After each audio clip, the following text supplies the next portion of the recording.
ক্যান্সারেরও নকল ওষুধ বিক্রি হচ্ছে বাজারে। রাজধানীতে অভিযানে কোটি টাকারও বেশি মূল্যের মেয়াদোত্তীর্ণ ও বিক্রয় নিষিদ্ধ সরকারি ওষুধ জব্দ, আটক ৩।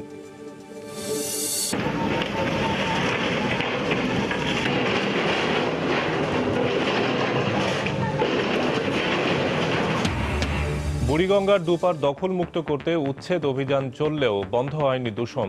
দায়ীদের বড় অঙ্কের জরিমানার পরামর্শ। একাদশ সংসদের এমপিদের শপথ বৈধ, চ্যালেঞ্জের রিট খারিজ, ষড়যন্ত্র নস্যাৎ হল মন্তব্য অ্যাটর্নি জেনারেলের। আপিল করবেন রিটকারী। বাংলাদেশের জন্য উন্মুক্ত হচ্ছে সংযুক্ত আরব আমিরাতের শ্রমবাজার। সুযোগ বাড়ছে প্রশিক্ষিত কর্মীদের। দেশটির প্রধানমন্ত্রীর সঙ্গে শেখ হাসিনার বৈঠকে মিলেছে আশ্বাস। এবং অভিজ্ঞ বলেই সড়কে শৃঙ্খলা ফেরানোর দায়িত্ব দেওয়া হয়েছে শাহজাহান খানকে। সংসদে ওবায়দুল কাদের সমাধানের প্রতিশ্রুতি সাবেক মন্ত্রীর।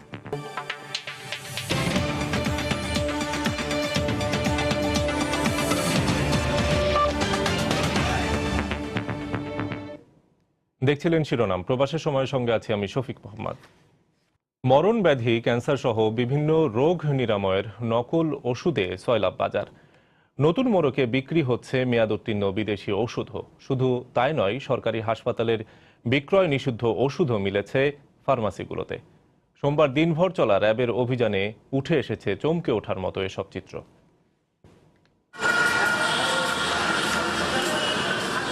র্যাব সদস্যদের উপস্থিতি টের পেয়ে এভাবেই লুকিয়ে রাখা হয় বিক্রয় নিষিদ্ধ সরকারি ওষুধ। অভিযানে সেগুলো পাওয়া গেলে কেউ স্বীকার করেনি মালিকানা। সোমবার সকালে রাজধানীর কলেজ গেটের ফার্মেসিগুলোতে যৌথ অভিযানের নামে র্যাব ও ওষুধ প্রশাসন। এ সময় ৩টি ফার্মেসি ও সেগুলোর গোডাউন সিলগালা করে দেওয়া হয়। রাজধানীর বিভিন্ন সরকারি হাসপাতালের বিক্রয় নিষিদ্ধ ওষুধ মেলে অভিযানে। শুধু তাই নয়, জব্দ করা হয় ক্যান্সারের নকল ওষুধও। পঙ্গুর সামনের কিছু কিছু মানুষ এসে আমাদের মার্কেটের সবার কাছেই বিক্রি করে, যে আমরা যে একা কিনি তাও না। যেটা হচ্ছে আপনার অরিজিনাল, তার স্মুথনেস দেখেন, সবকিছু দেখেন, এটা দেখলে কিন্তু আপনার কাছে মনে হবে যে হাতে বলে দিবে যে আপনার এটা অরিজিনাল। কোনো বৈধ আমদানিকারক নাই, কেউ কোনো প্রোডাকশন মনে করছে না। যেমন আমরা এখন প্রাইমারি বুঝি কি হবে যে আসলে নকল না ওষুধটা, এটা আমাদের এক্সপার্টরা বুঝেন। যেমন ধরেন এটার যে মূল অরিজিনাল কোম্পানি, ওইটার যে তৈরি করে যে ভায়াল, তার কালার কম্বিনেশন, তার সাইজ বলেন এভরিথিং, আমরা অনেকটা হাত দিলেই প্রাইমারি বোঝা যায় যে এটা আসলে ওষুধ না নকল নাম একটা বিষয়। আর দ্বিতীয়ত হচ্ছে এটা শতভাগ নিশ্চিত হওয়া যায় যখন আমরা এটা ল্যাবে টেস্ট করি। অব্যবহৃত সার্জিক্যাল সরঞ্জামাদি আবারও বিক্রি হয় ফার্মেসিতে। এক ওষুধ বিক্রি হয় কয়েকবার করে। এই মেডিসিনগুলো এগুলো অনেক সময় লাগে না, সেগুলো আমরা কম দামে কিনে আবার কম দামে বিক্রি করে দিই। কোথায় কেনা? এগুলো বিভিন্ন দোকান আছে, বিভিন্ন লোকজনের কাছ থেকে কিনে দিই। বিপুল পরিমাণ এসব ওষুধ দেখে হতভম্ব হয়ে পড়েন খোদ ওষুধ প্রশাসনের পরিচালকও। একটি মহল ওষুধ ব্যবস্থাপনাকে ধ্বংস করে দিচ্ছে স্বীকার করলেও কিভাবে দায় এড়াবেন এমন প্রশ্নে জনবল সংকটের অজুহাত দিলেন এই কর্মকর্তা। যদি আমি আসলে আপনাকে এক্সাম্পল দিই, আমাদের এখনো পর্যন্ত আমাদের 64টি ডিস্ট্রিক্টে একজন করে ওষুধ তত্ত্বাবধায়ক নিয়োগ দিতে পারেনি। অভিযানের এক পর্যায়ে একটি ফার্মেসির মালিকের বাসায় যায় র্যাব, কিন্তু মেলেনি তার টিকিন নাগাল। জব্দ করা ওষুধগুলোর ল্যাব টেস্ট করা হবে। সকাল 11:30টায় শুরু হওয়া অভিযান শেষ হয় রাত 11টায়। অভিযানে আটককৃত 3 জনের 2জনকে কারাদণ্ড দেওয়া হয়। আতিকুর রহমান তমাল, সময় সংবাদ, ঢাকা। খুচরা বিক্রেতা থেকে গ্রাহক পর্যায়ে কোথাও যাচাইয়ের সুযোগ না থাকায় নকল ওষুধের সয়লাব বাজার।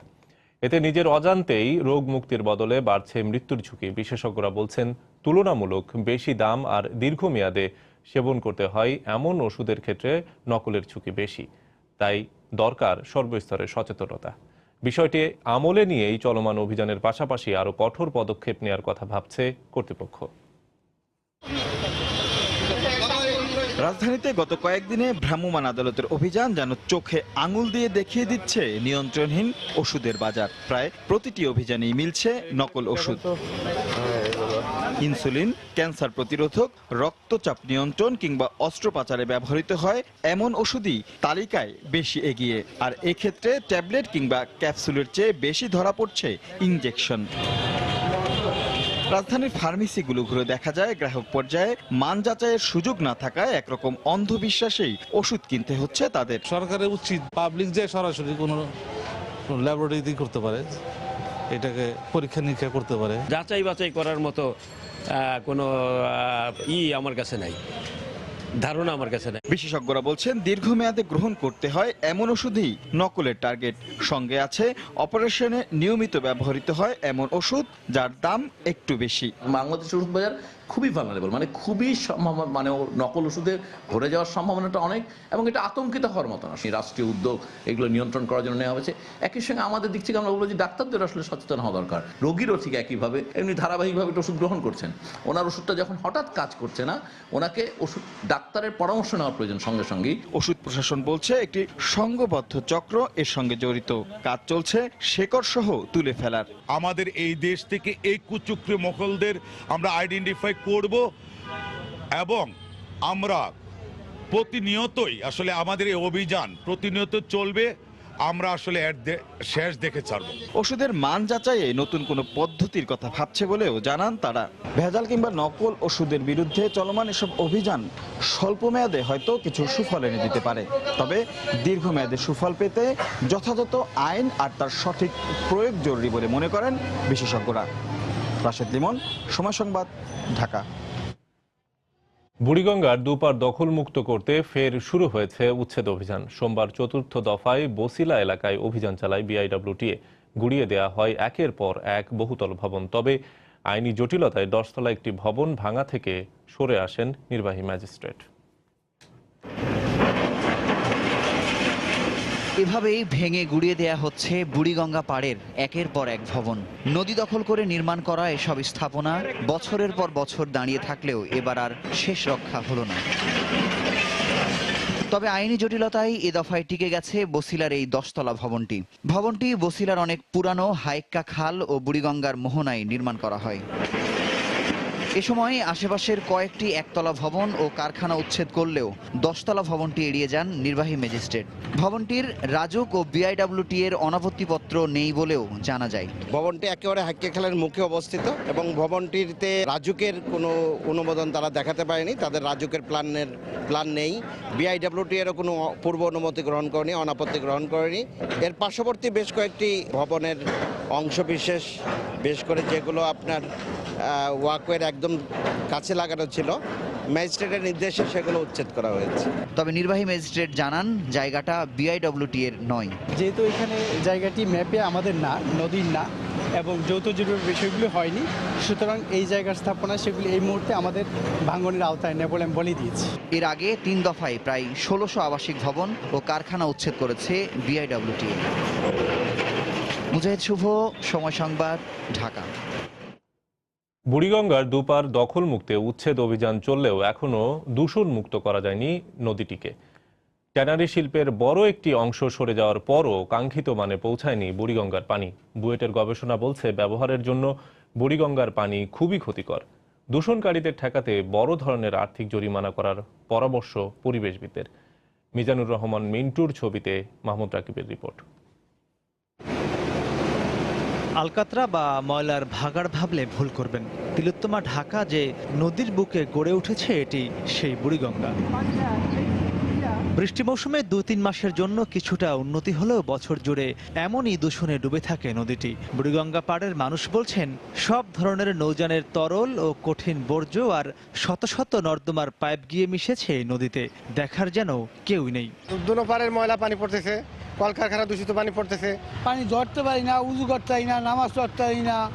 ঢাকার যত ময়লা আছে সবই বুড়িগঙ্গা পড়ে। ইঞ্জিন চালিত যত কলকারখানার ময়লা এই বুড়িগঙ্গার ভিতরে ফালায়। লঞ্চের কাঁচরা ময়লা সবকিছু ফালায় এবং গরু মরা, কুত্তা মরা, সবকিছু মানুষ মরা পর্যন্ত এই নদীতে ফালায়। বুয়েটের পানি ও বন্যা ইনস্টিটিউটের গবেষণায় দেখা যায় ট্যানারি শিল্পের বড় একটি অংশ সরে যাওয়ার পরও কাঙ্ক্ষিত মানে পৌঁছায়নি বুড়িগঙ্গার পানি। দ্রবীভূত অক্সিজেন প্রতি লিটারে 5-এর বেশি প্রয়োজন হলেও বুড়িগঙ্গায় তা আছে মাত্র 0-এর কাছাকাছি। ভাসমান কণিকা সর্বোচ্চ 10 থাকার কথা থাকলেও আছে 60 মিলিগ্রাম। এছাড়া পানিতে অ্যামোনিয়া ও ক্রোমিয়াম ধাতু প্রতি লিটারে সর্বোচ্চ 0.5 মিলিগ্রাম থাকার কথা থাকলেও বুড়িগঙ্গায় আছে যথাক্রমে 16.5 ও 600 মিলিগ্রাম। প্রকৃতপক্ষে এই পানি কোনোভাবেই কোনো কাজে ইউজ করা যাবে না, খাওয়া তো সম্ভবই না। এবং আমি অন্যান্য জিনিস যদি বলি, গোসল করা বা হাত ধোয়া, থালা বাসন ধোয়া, এগুলাও সম্ভব না এই পানি দিয়ে। নদী বিশ্লেষকরা বলছেন সাধারণ মানুষের অসচেতনতার পাশাপাশি ঢাকার চারপাশের এই নদীগুলো দূষণের জন্য দায়ী ঢাকা সিটি কর্পোরেশন, ওয়াসা, বিআইডব্লিউটিএ ও শিল্প মন্ত্রণালয়ের উদাসীনতা। আজকে 48 বছর হলো এখনো পর্যন্ত আমাদের গৃহস্থালী বর্জ্য, এখনো পর্যন্ত আমাদের সুইবেজ বর্জ্য গিয়ে পড়ছে বুড়িগঙ্গায়, যেটা আমাদের নগরের আসলে নার্ভ। নদীকে ভাগার হিসাবে আমরা সবসময় ধরে নিয়েছি, নদী রক্ষাটা কোনো প্রায়োরিটি না। বিশ্বব্যাংকের মতে দেশে পরিবেশ দূষণে মৃত্যুজনিত ক্ষতির আর্থিক মূল্য বছরে প্রায় 51,000 কোটি টাকা, যা দক্ষিণ এশিয়ার মধ্যে সর্বোচ্চ। মাহমুদ রাকিব, সময় সংবাদ, ঢাকা। প্রবাসের সময় আরও থাকছে। ডাকসু নির্বাচনে হলের বাইরে কেন্দ্র সহ বিভিন্ন দাবিতে বাম সংগঠনগুলোর ভিসির কার্যালয় ঘেরাও। মনোনয়নপত্র সংগ্রহের শেষ দিন পর্যন্ত অপেক্ষা করবে ছাত্রদল।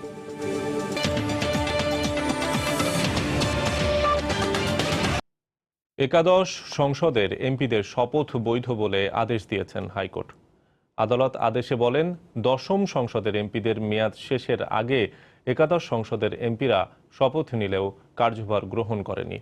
এই সংক্রান্ত এক রিটের পরিপ্রেক্ষিতে এই আদেশ দেন আদালত। অ্যাটর্নি জেনারেল বলেন, এই আদেশে একটি মহলে ষড়যন্ত্র নস্যাৎ হয়েছে। আদেশের বিরুদ্ধে আপিল করার কথা জানিয়েছেন রিটকারী। শপথ বাক্য পাঠ করানো হবে। 30 ডিসেম্বরের নির্বাচনে নিরঙ্কুশ বিজয়ের পর একাদশ সংসদ গঠন করে আওয়ামী লীগ। এই সংসদের এমপিরা শপথ নেন 3রা জানুয়ারি, আর 30 জানুয়ারি বসে প্রথম সংসদ অধিবেশন। রিটকারীর আইনজীবীর দাবি, দশম সংসদ সদস্যদের মেয়াদ ছিল 28 জানুয়ারি পর্যন্ত। এর আগেই একাদশ সংসদ সদস্যদের গেজেট প্রকাশ ও শপথ নেওয়া ছিল অবৈধ। রিটকারীর এই আবেদন আমলে নেননি উচ্চ আদালত। আদালত বলেছেন, দশম সংসদের এমপিদের মেয়াদ শেষের আগে একাদশ সংসদের এমপিরা শপথ নিলেও সংসদ বসেছে মেয়াদ শেষের পর। 3রা জানুয়ারি শপথ গ্রহণ করেছেন ঠিকই, একাদশ সংসদ যখন অধিবেশন শুরু হলো এবং অধিবেশনে যোগদানের মাধ্যমেই তারা তাদের সংসদ সদস্য হিসেবে কার্যভার গ্রহণ করেছেন। শপথ নেওয়ার মাধ্যমে তারা কোনো রকম আইন ভঙ্গ করেননি। এমপিদের শপথ নিয়ে একটি মহল ধূম্রজাল সৃষ্টির পায়তারা করেছিল অভিযোগ করে অ্যাটর্নি জেনারেল বলছেন, উচ্চ আদালতের এই আদেশে তার অবসান হলো। নির্দিষ্ট সময়ের ভিতরে যেরকম নির্বাচন হওয়া প্রয়োজন, সংবিধানের বিধান মতন শপথ নেওয়া প্রয়োজন, যে একটি বিভ্রান্ত তৈরি করার চেষ্টা করেছিল, সেটা পরিসমাপ্তি ঘটল। এদিকে এই আদেশের বিরুদ্ধে আপিল করার কথা জানিয়েছেন রিটকারীর আইনজীবী। প্রধানমন্ত্রী শপথ নিয়েছেন, ক্যাবিনেট মিটিং হয়েছে, মন্ত্রিসভার বৈঠক হয়েছে, সুতরাং তো কার্যভার গ্রহণ করেছে। এটা এখন কি পদক্ষেপ নেবেন? এখন এই ব্যাপারে আপিলে যাব। এমপিদের শপথের বৈধতা চ্যালেঞ্জ করে গত মাসে রিটটি করেন বিএনপি সমর্থক এক আইনজীবী। আফজাল হোসেন, সময় সংবাদ, ঢাকা। সংযুক্ত আরব আমিরাতে শ্রমবাজার বাংলাদেশের জন্য উন্মুক্ত হচ্ছে বলে জানিয়েছেন পররাষ্ট্রমন্ত্রী ডক্টর এ.কে. আব্দুল মোমেন। আরব আমিরাতে প্রধানমন্ত্রীর সঙ্গে প্রধানমন্ত্রী শেখ হাসিনার দ্বিপক্ষীয় বৈঠকে এমন আশ্বাস মিলেছে বলে জানান তিনি। স্থানীয় সময় সোমবার দুপুরে সংযুক্ত আরব আমিরাতের ভাইস প্রেসিডেন্ট ও প্রধানমন্ত্রী শেখ মোহাম্মদ বিন রশিদ আল মাকতুমের সঙ্গে বৈঠক করেন দেশটিতে সফররত প্রধানমন্ত্রী শেখ হাসিনা। এ সময় দ্বিপক্ষীয় নানা বিষয়ে আলোচনা করেন তারা।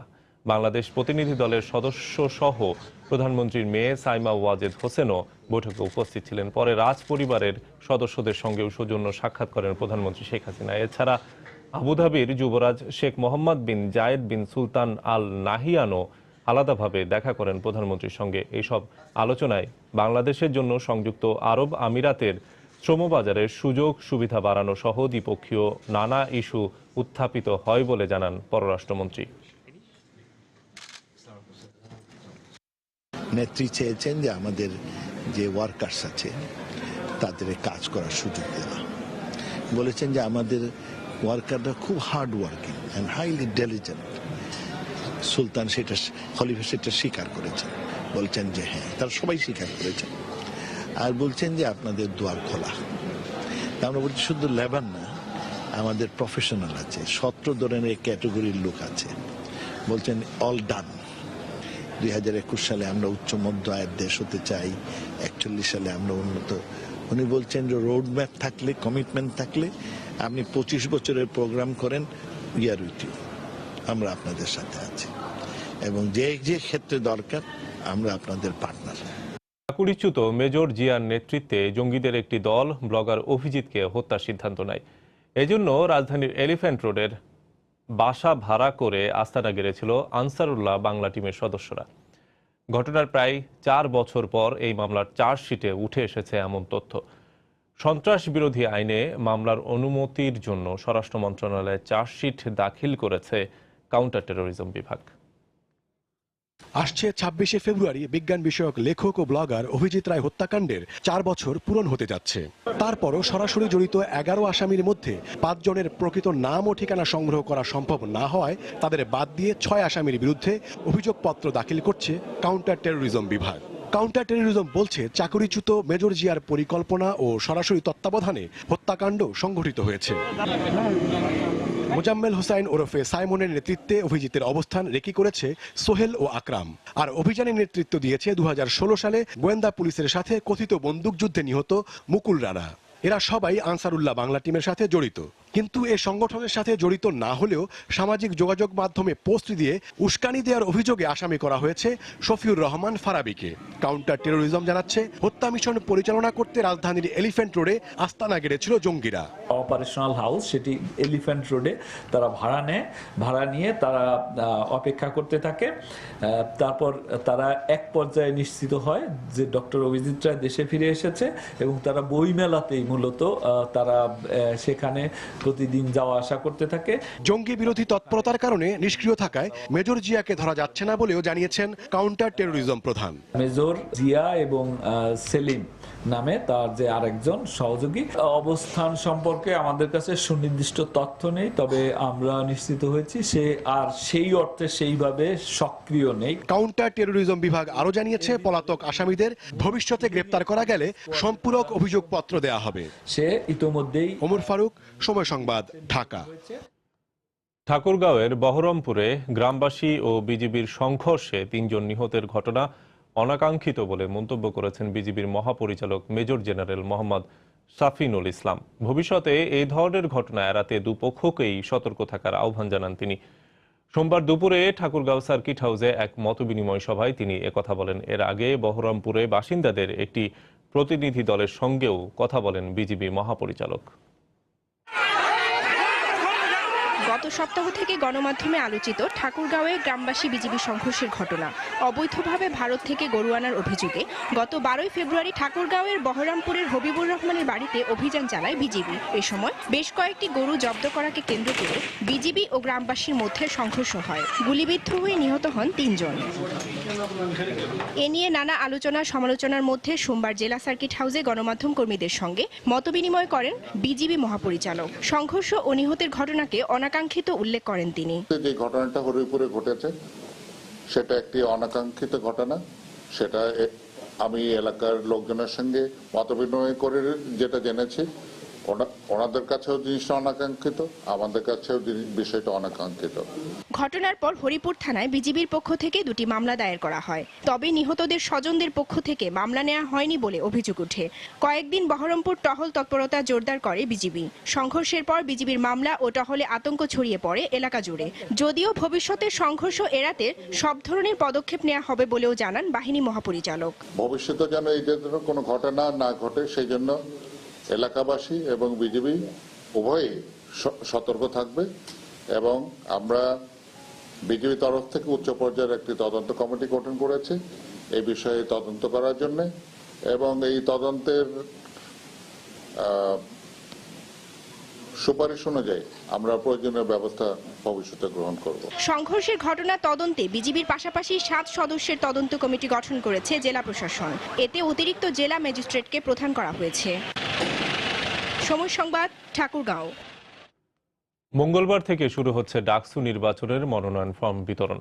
সকাল 10টা থেকে বিকেল 4টে পর্যন্ত নিজস্ব হল থেকে ফর্ম সংগ্রহ করতে পারবেন প্রার্থীরা। প্যানেল ঘোষণা করেছে বাংলাদেশ ছাত্রলীগ বিসিএল। স্বতন্ত্র জোট নামের একটি সংগঠন নিজেদের সাধারণ শিক্ষার্থী দাবি করে নির্বাচনে অংশ নেওয়ার ঘোষণা দিয়েছে। ডাকসু নির্বাচনের তারিখ ঘোষণার পর থেকে বিভিন্ন দাবিতে আন্দোলন করে আসছে বাম ছাত্র সংগঠনগুলো। ক্যাম্পাসে গণতান্ত্রিক পরিবেশ নিশ্চিত করা সহ 6 দফা দাবিতে এবার উপাচার্য কার্যালয় ঘেরাও কর্মসূচি পালন করেছে তারা। এতে একাত্মতা পোষণ করে ছাত্রদল। আমরা যেহেতু এই দাবির সাথে আমাদের একমত আছে, এই কর্মসূচির ব্যাপারে অবশ্যই আমাদের সমর্থন থাকবে। পাশাপাশি আমরা নিজেরাও সাংগঠনিকভাবে আলাদাভাবে এই দাবিগুলি আদায়ের জন্য আমরা কর্মসূচি দিব। সরকার এবং বিশ্ববিদ্যালয় প্রশাসন তারা এক ধরনের নির্বাচন বানচালের চেষ্টা করছে। তারা এমন একটা পজিশন নিচ্ছে যেখানে শিক্ষার্থীরা এমন একটা পরিবেশে যায় যেখানে তারা নির্বাচন বয়কট করতে বাধ্য হয়। তো তারা এমন একটা পরিবেশ তৈরি করতে যাচ্ছে। সংগঠনগুলোর দাবি উড়িয়ে দিয়ে বিশ্ববিদ্যালয় প্রশাসন বলছে গঠনতন্ত্র অনুযায়ী হবে নির্বাচন। দাবি দেওয়ার বিষয়ে অর্থাৎ নির্বাচন হলে হবে না, একাডেমিক ভবনে হবে, এই কথা যদি আমরা বলি আমরা শিক্ষকরা নির্বাচন পরিচালনা করব, তাহলে এই ধরনের কথা শুনলেই আমার কাছে মনে হয় আমাদের নৈতিকতা প্রশ্নবিদ্ধ হবে। এটা আমরা কখনো গ্রহণ করব না। আর এদিকে ডাকসু নির্বাচনের প্যানেল ঘোষণা করেছে শরীফ নুরুল আম্বিয়া পন্থী জাসদের ছাত্র সংগঠন বিসিএল। তাদের সহসভাপতি প্রার্থী মাহফুজুর রহমান রাহাত, সাধারণ সম্পাদক শাহরিয়ার রহমান বিজয়। স্বতন্ত্র জোট নামের আরও একটি সংগঠনও নির্বাচনে অংশ নেয়ার ঘোষণা দিয়েছে। আমরা এই পর্যন্ত ইকরাম হুসাইন, সময় সংবাদ, ঢাকা। প্রবাসের সময় আরও থাকছে। ভারতের ট্যাগর অ্যাওয়ার্ড পেল বাংলাদেশের সাংস্কৃতিক সংগঠন ছায়ানট। প্রধানমন্ত্রী নরেন্দ্র মোদীর অভিনন্দন।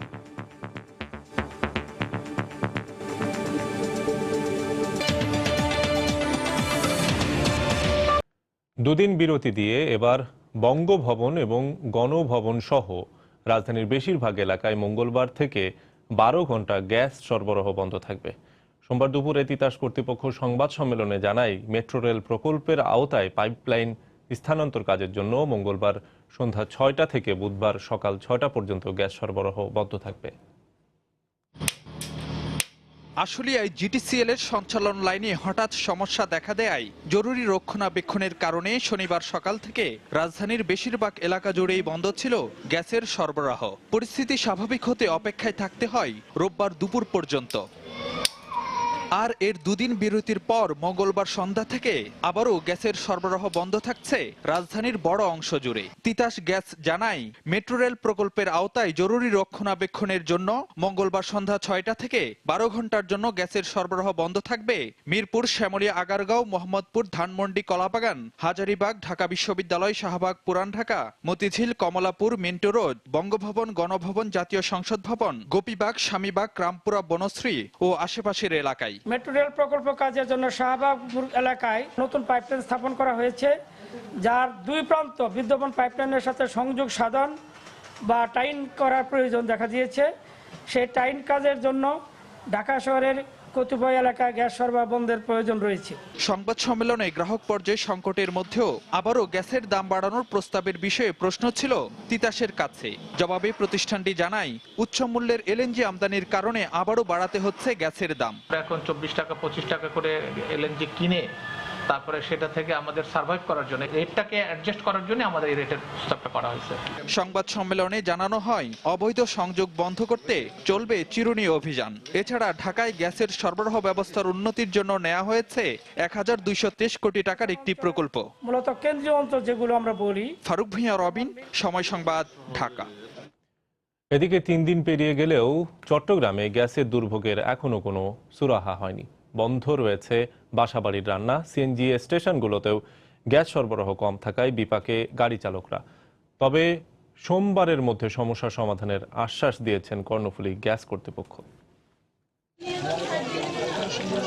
গ্যাস না থাকায় এভাবেই বাসার নিচে বাধ্য হয়ে মাটির চুলায় রান্নার ব্যবস্থা করেছেন সাধারণ মানুষ। 3 দিন ধরে গ্যাস না থাকায় জনজীবন যেমন অতিষ্ঠ হয়ে উঠেছে, তেমনি বিপাকে পড়েছেন নগরবাসী। গ্যাস না থাকায় চাপ পড়েছে নগরীর হোটেলগুলোতেও, এতে ক্ষুব্ধ নগরবাসী। সামনে গ্যাস ফাইটে গেছে, এই জন্য সমস্যা, কেউ রান্না করতে পারতেছি না, খুব কষ্ট হইতেছে, খাইতে পারতেছে না। না খেয়ে তো থাকা যাবে না, হোটেল থেকে তো কিনে সবাই খাইতে পারে না, সেজন্য আর কি এখানে আসতে হচ্ছে। সিএনজি স্টেশনগুলোর গ্যাস সরবরাহ কম থাকায় বিপাকে পড়েছেন গাড়ি চালকরা। গ্যাস না থাকলে তো ভাই সব দিকে সমস্যা, গাড়ি নিয়ে বাড়িলে রাস্তার মতো পাগলের মতন গ্যাসের লেগে ঘুরন লাগে। গ্যাসের লাগে গাড়ি চালাইতে পারি না, এমন বিভিন্ন ধরনের সমস্যা, বাসা খাওয়া দাওয়া করতে খুবই সিরিয়াস কষ্ট। পাম্পের থেকে গ্যাস নিতে পারি না, রাত 9টা বাজে গ্যাস দিলে সারা রাত পর্যন্ত বসে থাকতে হয়। রোববার থেকে খালের মাটি খোঁড়াখুড়ি করে পাইপটি বের করার চেষ্টা করে কর্ণফুলী গ্যাস কর্তৃপক্ষ, তবে পুরোপুরি সংস্কার কাজ চালানো সম্ভব হয়নি। সোমবারের মধ্যে গ্যাস সমস্যা সমাধানের আশ্বাস কর্তৃপক্ষের। আজকের মধ্যে ইনশাল্লাহ ক্লিয়ার করা যাবে। আমাদের গতকাল যে সমস্যা হয়েছিল যে সফট যে মাটিগুলো ছিল আমাদের বল্লি পাইলের নীতিতে চলে আসতেছিল, ওর সাবস্টিটিউট হিসেবে আমরা আবার আজকে শীট পাইলিং করে দিছি। গতকাল সন্ধ্যা থেকে শীট পাইলিং শুরু হয়েছে এবং ঘণ্টাখানেকের মধ্যে শীট পাইলিং আশা করি যে কমপ্লিট হয়ে যাবে। গত শনিবার নগরীর ইপিজেড এলাকায় সিটি কর্পোরেশনের খাল কাটার সময় পাইপলাইন কাটা পড়ে বন্ধ হয়ে যায় গ্যাস সরবরাহ। এতে হালিশহর, আগ্রাবাদ, বন্দর, জামালখান, আশকাদিগির পাড়সহ বিভিন্ন এলাকার কয়েক লাখ মানুষকে চরম ভোগান্তি পোহাতে হচ্ছে। পার্থপ্রতিম বিশ্বাস, সময় সংবাদ, চট্টগ্রাম। নারায়ণগঞ্জে পাওনা টাকা চাওয়ায় 3 নারীকে যৌনকর্মী আখ্যা দিয়ে গাছের সঙ্গে বেঁধে নির্যাতনের অভিযোগ উঠেছে। এ ঘটনায় সোমবার বিকেলে বন্দর থানায় মামলা করার পর প্রধান অভিযুক্ত ইউপি সদস্য ইউসুফ আলীকে গ্রেফতার করা হয়। পুলিশ জানায়, বন্দর উপজেলার কলাবাগান এলাকার জীবন ও উম্মে হানিকে 1,37,000 টাকা ধার দেন একই এলাকার ফাতেমা বেগম। এই নিয়ে তাদের মধ্যে বিরোধ হয়। এক পর্যায়ে স্থানীয় ইউপি সদস্য ইউসুফের সহায়তায় শনিবার বিকেলে ফাতেমা বেগমের বাড়িতে গিয়ে হামলা চালায় জীবন ও উম্মে হানি সহ তার সহযোগীরা। এ সময় ফাতেমা সহ তার আত্মীয় আসমা ও বানু বেগমকে যৌনকর্মী আখ্যা দিয়ে গাছের সঙ্গে বেঁধে নির্যাতন চালানো হয়। এ ঘটনায় নির্যাতিত ফাতেমা বেগম বাদী হয়ে 9 জনকে আসামি করে বন্দর থানায় মামলা করেন। এদিকে দুপুরে নির্যাতিতার বাড়ি যান জাতীয় মানবাধিকার কমিশনের কর্মকর্তারা। এ সময় ঘটনা তদন্তে 3 সদস্যের কমিটি গঠন করা হয়। গাছের লোক বাইন দিয়ে আমার ঘর থেকে দড়ি দিয়ে বাইন দিয়ে বাড়ি কি করছে, বাইর করে আসে ঘর চুয়ার চিজ মিটার উঠার যা সেই বছর কিছু বলবো কি বাবা ঘরে গিয়ে দেখে তোমরা। আমরা সবাই ভিকটিমকে দেখছি এবং ভিকটিমের কাছ থেকে শুনছি কথাবার্তা, শুনে তার জন্য যেটা মঙ্গল হয়, যেটা ন্যায় বিচার নিশ্চিত হয়, সেটার জন্য সবাই একমত হয়েছি। ডাক্তার সাহেবের সাথে দেখা করে যাব, যাতে তার চিকিৎসাটা সর্বোচ্চ চিকিৎসা হয়। এই অভিযোগ যাই হোক না কেন, তাকে পেটানোর অধিকার তো কারণেই, সেই কারণে অবশ্যই যারা অপরাধী তাদের বিরুদ্ধে প্রয়োজনীয় আইনানুগ ব্যবস্থা নেওয়া হবে। বরিশাল শেরেবাংলা মেডিকেল কলেজ হাসপাতালের ডাস্টবিনে সংরক্ষিত 22টি শিশুর অঙ্গ প্রত্যঙ্গ কুড়িয়ে পেয়েছে সিটি কর্পোরেশনের কর্মীরা। ঘটনা তদন্তে একটি কমিটি গঠনের সিদ্ধান্ত নিয়েছে হাসপাতাল কর্তৃপক্ষ। হাসপাতালের পরিচালক জানান, সোমবার সন্ধ্যা 7:30টার দিকে ডাস্টবিন পরিষ্কার করতে যান সিটি কর্পোরেশনের কর্মীরা। এ সময় শিশুদের অঙ্গ প্রত্যঙ্গ দেখতে পান তারা। বিষয়টি কর্তৃপক্ষকে জানানো হলে হাসপাতালের কর্মীরা সেগুলো উদ্ধার করে।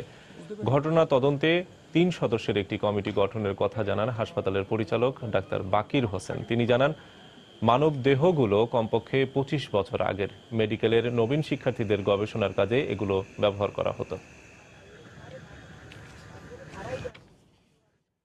চট্টগ্রামের ভেড়া মার্কেট বস্তিতে আগুনের ঘটনায় ক্ষতিগ্রস্ত ভাড়াটিয়াদের অভিযোগ, প্রশাসনের উচ্ছেদ অভিযানের খবরে বস্তি ছাড়তে চাইলেও জোর করে আটকে রাখা হয়েছিল তাদের।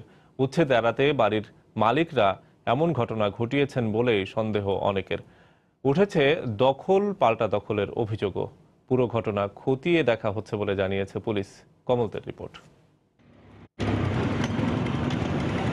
অবৈধ দখলদার ও স্থাপনা উচ্ছেদে কর্ণফুলী নদীর তীরবর্তী বিভিন্ন এলাকায় অভিযান চালিয়ে আসছে জেলা প্রশাসন। এই অভিযানে ভেড়া মার্কেট বস্তিও উচ্ছেদ হবার কথা। 2 সপ্তাহ আগে মৌখিকভাবে উচ্ছেদের কথা জানানো হয়েছিল প্রশাসনের পক্ষ থেকে, কিন্তু উচ্ছেদ এড়াতে নানা অজুহাত খুঁজছিল বস্তির জমির মালিক দাবিদাররা।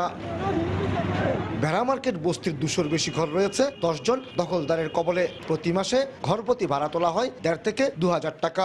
এরই মধ্যে আগুনের ঘটনা ঘটলো। দখল পাল্টা দখলের বলি হলো বস্তিবাসীরা। উচ্ছেদের খবরে অনেকে বস্তি ছাড়তে চাইল, তাদের বাধা দেওয়া হয় বলে অভিযোগ ভাড়াটিয়াদের। তবে ভাড়াটিয়াদের জোরপূর্বক আটকে রাখার বিষয়টি অস্বীকার করছেন বাড়িওয়ালারা। জমিদার সবার ডাকে কইছে এটা ভাঙা যাবে না। আমি হাইকোর্টে গেছি, আমরা সব জমিদার হাইকোর্টে গেছি, এইটা 1 বছর পরে ভাঙবো, তোমরা নিঃস্বাধীনে থাকো। ওরা বলে কি না এখান থেকে যেতে পারবেন, এখান থেকে যেতে হলে 2 মাসের ভাড়া দিয়ে আমাকে যাইতে হবে। এতরা কইছে কি যদি ভাঙে তাহলে 1 ডাবলে 3 ডাবল দিব। এই ধরনের কোনো কাজ আমরা এই পর্যন্ত কোনো ভাড়া দিয়ে বলতে পারবেন না, সেই ধরনের আমরা আটকে রাখতে ওদের। এদিকে সোমবার সকালে আগুনে ক্ষতিগ্রস্ত বস্তি পরিদর্শনে যান শিক্ষা উপমন্ত্রী মহিবুল হাসান চৌধুরী নফেল। অগ্নিকাণ্ডের রহস্য উদ্ঘাটনে প্রশাসনকে নির্দেশনা দেওয়া হয়েছে বলে জানান তিনি। আমরা নির্দেশ দিয়েছি যেন করে ঘটনা কি হচ্ছে সেটা যেন খতিয়ে দেখা হয় এবং তদন্ত করা হয়। পুলিশ জানিয়েছেন অগ্নিকাণ্ডের কারণ অনুসন্ধানে সব দিক মাথায় রেখেই তদন্ত চলছে।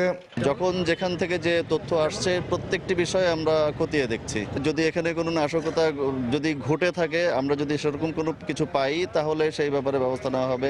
রোববার ভোরের ভয়াবহ আগুনে 8 জন নিহত হওয়ার পাশাপাশি পুরো বস্তি পুড়ে যায়। দুদিনেও জানা গেল না আগুন লাগার কারণ। আবার ভাড়াটিয়াদের আটকে রাখার ব্যাপারে যাদের বিরুদ্ধে অভিযোগ রয়েছে তারাও গা ঢাকা দিয়েছে। অভিযোগ উঠেছে পাল্টা দখল চেষ্টারও। বিষয়টি ক্রমশ রহস্যময় হয়ে উঠছে।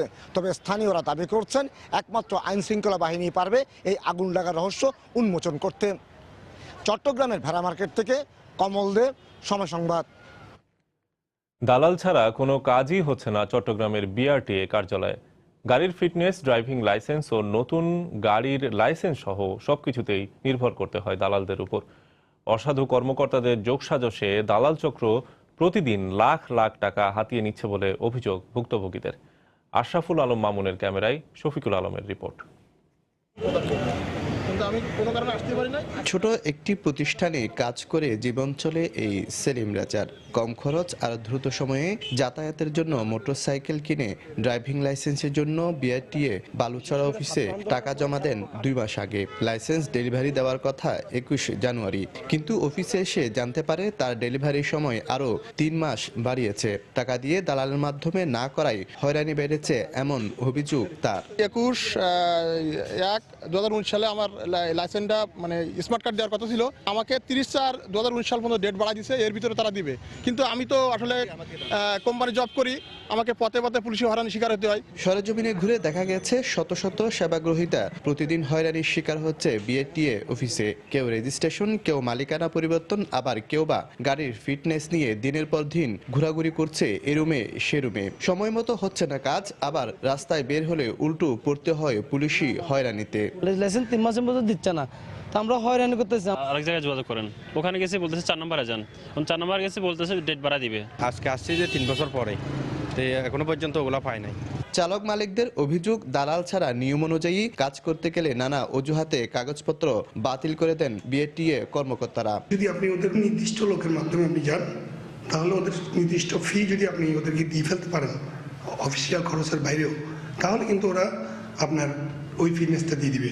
চট্টগ্রাম বিআরটিএ কার্যালয়ের সরব উপস্থিতি রয়েছে বেশ কিছু দালাল চক্রের। এমন এক চক্রের সদস্যের সাথে কথা বলতে চাইলে সময় টিভির ক্যামেরা দেখে পালিয়ে যায় সে। তবে বিআরটিএ কর্মকর্তারা দালালের উৎপাত বাড়ার জন্য সেবা গ্রহীতাদের অসচেতনতাকে দায়ী করছেন। গ্রাহকরা যদি নিজেরা আসে আমাদের বিআরটিতে সেবা নেওয়ার জন্য, তাহলে অবশ্যই তারা ভোগান্তিতে পড়বে না। মোবাইল কোর্টের মাধ্যমে আমরা আসলে দালালদের যে উৎপাত, যেটা আপনারা বলছেন আর কি, সেটা আমরা অনেকখানি প্রতিরোধ করার চেষ্টা করছি। হাটহাজারী উপজেলার বালুছড়া এলাকায় বিআরটিএ কার্যালয়ে প্রতিদিন 10 থেকে 12 ধরনের সেবা নিতে আসে 500-র বেশি সেবা গ্রহীতা। শফিকুল আলম, সময় সংবাদ, চট্টগ্রাম।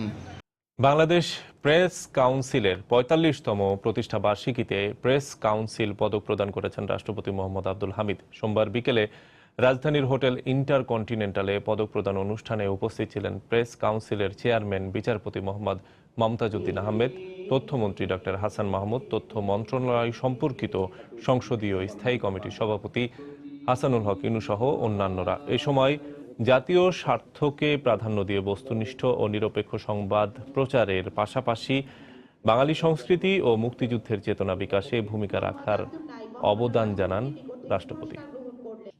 স্বাধিকারের লক্ষ্যে খবর ও জনমত প্রচার করে গণমাধ্যম, গণতন্ত্র ও উন্নয়ন একটি ছাড়া অন্যটি অচল।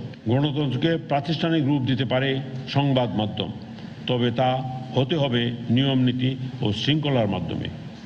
মিথ্যা, উস্কানিমূলক, হলুদ সাংবাদিকতা কখনোই গণতন্ত্রের বন্ধু হতে পারে না। এবার প্রবাসের খবর। বাংলাদেশ ও মালয়েশিয়ার বিভিন্ন বিশ্ববিদ্যালয়ের 35 জন শিক্ষার্থীর অংশগ্রহণে মালয়েশিয়ায় হয়ে যাওয়া বিশ্ব উদ্যোক্তা সম্মেলনে রোববার সমাপনী দিনে অংশগ্রহণকারী শিক্ষার্থীদের বিজ্ঞান বিষয়ক বিভিন্ন প্রশ্নের উত্তর দেন বিশেষজ্ঞরা। যৌথভাবে সম্মেলনের আয়োজন করে ড্যাফোডিল ইন্টারন্যাশনাল ইউনিভার্সিটি ও University of Science Islam Malaysia. Malaysia প্রতিনিধি মোহাম্মদ আব্দুল কাদেরের প্রতিবেদন। শিক্ষার্থীদের গবেষণায় উৎসাহিত করার লক্ষ্যে মালয়েশিয়ার কুয়ালালামপুরে প্রথমবারের মতো আয়োজন করা হয় গ্লোবাল এন্টারপ্রেনিউরশিপ উদ্যোক্তা সম্মেলন। 10 দিনব্যাপী এই সম্মেলনে বাংলাদেশ ও মালয়েশিয়ার বিভিন্ন বিশ্ববিদ্যালয়ের 35 জন শিক্ষার্থী অংশ নেন। সমাপনী দিনে তাদের বিভিন্ন প্রশ্নের উত্তর দেন বিশেষজ্ঞরা। সবাইকে নতুন কিছু জানানোর জন্যই এটা আয়োজন করা হয়েছিল। শিক্ষার্থীরা অনেক উপভোগ করেছে। আশা করি আগামী বছরও আমরা এটার আয়োজন করব। এই উদ্যোগকে আমরা প্রথম চয়েস আমরা এই জন্য নিয়েছি যে ইউনিভার্সিটির সাথে অলরেডি তারা মানে এই প্রোগ্রামের সাথে জড়িত। তা আমরা চাচ্ছি আমাদের বিশ্ববিদ্যালয়ের ছাত্ররা যেন তাদের থেকে তাদের যে স্কিল বা তাদের যে নলেজগুলি যেন শেয়ার করতে পারে, এই জন্য আমরা যৌথভাবে প্রোগ্রামটা আয়োজন করেছি। এই ধরনের আয়োজন শিক্ষার্থীদের আরো গবেষণামুখী করবে বলে প্রত্যাশা অংশগ্রহণকারীদের। ওদের আইডিয়াগুলো আমাদের আইডিয়াগুলো একসাথে করে আমরা কিভাবে একটা বিজনেস প্ল্যানটা ডেভেলপ করতে পারি সেটা আমরা শিখেছি। আমাদের নেটওয়ার্ক ডেভেলপ করেছি between Malaysian and Bangladeshi peoples, and আমাদের বিজনেস আইডিয়া ডেভেলপ হয়েছে, বিজনেস থটস ডেভেলপ হয়েছে। আমরা এখন কমিউনিকেট করছি মালয়েশিয়ানদের সাথে যাতে কিনা আমরা একটা ইন্টারন্যাশনাল বিজনেস ডেভেলপ করতে পারি। সমাপনী অনুষ্ঠানে উদ্যোক্তা সম্মেলনে অংশগ্রহণকারী শিক্ষার্থীদের সনদপত্র প্রদান করা হয়। উচ্চশিক্ষায় অধ্যয়নরত শিক্ষার্থী ও দক্ষ উদ্যোক্তাদের মাঝে একটি সেতুবন্ধন তৈরি করা ছাড়াও এই কর্মশালায় সফল উদ্যোক্তাদের কাছ থেকে ব্যবসায় উন্নয়নের বিভিন্ন দিক নির্দেশনা পান এসব শিক্ষার্থীরা। একই সঙ্গে এটি বাংলাদেশের আর্থসামাজিক উন্নয়নে ভূমিকা রাখবে এমনটাই প্রত্যাশা শিক্ষার্থীদের। মালয়েশিয়ার ইউনিভার্সিটি সেন্ট ইসলাম থেকে মোহাম্মদ আব্দুল কাদের, সময় সংবাদ। বর্ণাঢ্য আয়োজনে ঋতুরাজ বসন্তকে বরণ করে নিয়েছেন ইটালি প্রবাসী বাংলাদেশিরা।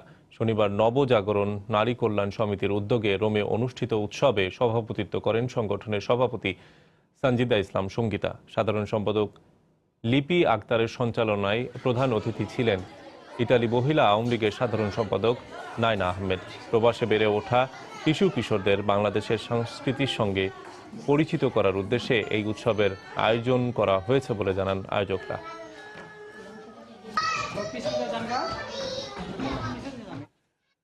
স্পেনে আন্তর্জাতিক মাতৃভাষা দিবস উপলক্ষে শিশু কিশোরদের নিয়ে কবিতা আবৃত্তি ও চিত্রাঙ্কন প্রতিযোগিতা অনুষ্ঠিত হয়েছে। মাদ্রিদে বাংলাদেশ অ্যাসোসিয়েশন ইন স্পেনের উদ্যোগে সংগঠনটির কার্যালয়ে এই প্রতিযোগিতা অনুষ্ঠিত হয়। নতুন প্রজন্মের কাছে ভাষা আন্দোলনের ইতিহাস তুলে ধরতে প্রতিযোগিতার আয়োজন করা হয়েছে বলে জানান সংগঠনের সভাপতি কাজী এনায়েতুল করিম তারেক। 3টি বিভাগে 79 জন শিশু কিশোর এতে অংশ নেন। প্রতিযোগিতা শেষে বিজয়ীদের মাঝে পুরস্কার বিতরণ করা হয়। সিনিয়র যুগ্ম সাধারণ সম্পাদক মোর্শেদ আলম তাহেরের সঞ্চালনায় পুরস্কার বিতরণী অনুষ্ঠানে সংগঠনের সিনিয়র সহসভাপতি আল আমিন মিয়া, বৃহত্তর চট্টগ্রাম সমিতির প্রধান উপদেষ্টা আবুল কালাম আজাদ সহ অনেকে উপস্থিত ছিলেন। শুধু অর্থের পেছনে না ছুটে মানব সেবায় কাজ করতে আইনজীবীদের প্রতি আহ্বান জানিয়েছেন আইনমন্ত্রী অ্যাডভোকেট আনিসুল হক। সোমবার বিকেলে সুপ্রিম কোর্ট আইনজীবী সমিতি মিলনায়তনে এক অনুষ্ঠানে বক্তব্য রাখেন মন্ত্রী। মানুষ কারাগারে এই আইনজীবী রাখতে পারে না বলে তাদের জীবনটা কাটিয়ে দিয়েছে। অ্যান্টি করাপশন কমিশনের একটা মামলায় একজন নির্দোষ সে জেলখানায় বোধহয় 3 বছর কাটিয়েছে। আমাদের জনগণ জানুক যে আইনজীবীরা শুধু টাকার জন্য তাদের পেশা করে না।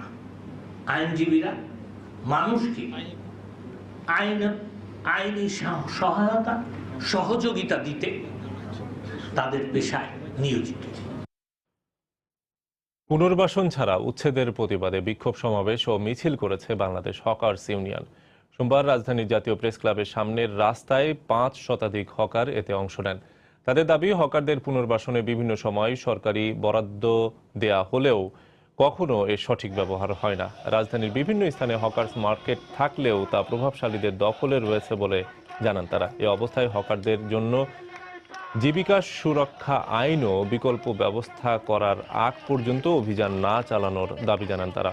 অন্যথায় কঠোর আন্দোলন গড়ে তোলা হবে বলেও হুঁশিয়ারি দেয়া হয়। এ পর্যায়ে শীর্ষ সংবাদ জানিয়ে দিচ্ছি আরেকবার। ক্যান্সারেরও নকল ওষুধ বিক্রি হচ্ছে বাজারে। রাজধানীতে অভিযানে কোটি টাকারও বেশি মূল্যের মেয়াদ উত্তীর্ণ ও বিক্রয় নিষিদ্ধ সরকারি ওষুধ জব্দ, আটক 3।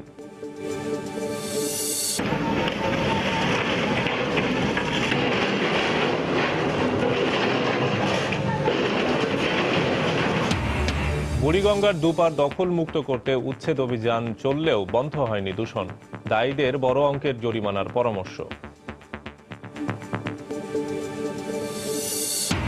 একাদশ সংসদের এমপিদের শপথ বৈধ, চ্যালেঞ্জের রিট খারিজ, ষড়যন্ত্র নস্যাৎ হলো মন্তব্য অ্যাটর্নি জেনারেলের, আপিল করবেন রিটকারী। বাংলাদেশের জন্য উন্মুক্ত হচ্ছে সংযুক্ত আরব আমিরাতের শ্রমবাজার, সুযোগ বাড়ছে প্রশিক্ষিত কর্মীদের, দেশটির প্রধানমন্ত্রীর সঙ্গে শেখ হাসিনার বৈঠকে মিলেছে আশ্বাস। এবং অভিজ্ঞ বলেই সড়কে শৃঙ্খলা ফেরানোর দায়িত্ব দেওয়া হয়েছে শাহজাহান খানকে, সংসদে ওবায়দুল কাদের, সমাধানের প্রতিশ্রুতি সাবেক মন্ত্রীর। এই ছিল প্রবাসী সময়ে। যে কোনো খবর পেতে ভিজিট করুন সময়নিউজ.tv। আপনার মোবাইলে সময় সংবাদ দেখতে ও সকল খবর পেতে ডাউনলোড করুন সময় অ্যাপ। এছাড়া এই মাত্র পাওয়া খবর আপনার মোবাইলে পেতে SMS করুন *BN লিখে পাঠিয়ে দিন 16242 নম্বরে। সঙ্গে থাকুন সময়।